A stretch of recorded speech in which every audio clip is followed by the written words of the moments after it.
ప్రాథమిక సభ్యత్వానికి రాజీనామా చేసిన. నేను కేసీఆర్ బిడ్డనవడం నా అదృష్టం 101%, డౌట్ లేదు. కేసీఆర్ గారు తండ్రిగా పిలిస్తే ఖచ్చితంగా వెళ్తా. రాజకీయంగా చర్చించడానికి ఏమీ లేదు, చర్చించేటటువంటి నావ దాటిపోయింది కదా, నా టైం దాటిపోయింది. తండ్రిగా పిలిస్తే ఖచ్చితంగా వెళ్తాను.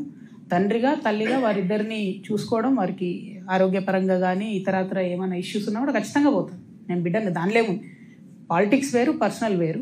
పొలిటికల్గా మాత్రం బీఆర్ఎస్ పార్టీతో నాకు ఎటువంటి సంబంధం లేదు. Thank you. మేడం, జనం కోసం ఇంతగా పరితపించే మీరు 10 సంవత్సరాలు మీరు ఎంపీగా ఉన్నారు, ఎమ్మెల్సీగా పనిచేసారు. ఇప్పటి వరకు మిమ్మల్ని నిజామాబాద్లో నియంత్రించింది ఎవరు అని చెప్పండి. మా పార్టీ ఇంకెవరే?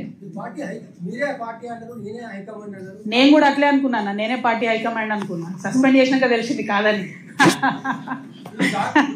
మేడం, మీ జాబ్కి జనం బాట, మీ రాజకీయ ఉజ్వల భవిష్యత్తు కోసం నేనేమంటున్నా, భవిష్యత్తులది ఎవరి భవిష్యత్తుల నిర్మాణం అయితే తెలియదు. జనరల్గా ఏ రాష్ట్రంలో అయినా ఒక మార్పు జరిగినప్పుడు, ఒక విప్లవాత్మకమైనటువంటి సంఘటన జరిగినప్పుడు కొన్ని రాజకీయ జీవితాలు అతలకుతలమైతాయి. ఏం జరుగుతుందో ఫ్యూచర్ తెలుసు. నా విషయంలో పర్సనల్గా నాకు ఇబ్బంది జరిగింది. నేను 20 ఏళ్ళు పనిచేసిన పార్టీ నుండి సస్పెండ్ చేసిన తర్వాత నేను దీంట్లోంచి పాజిటివ్గా ప్రజలకు పనికొచ్చే పనులు చేయాలనుకుంటున్నా. నా ప్రయత్నంలో నేను ఉన్నాను.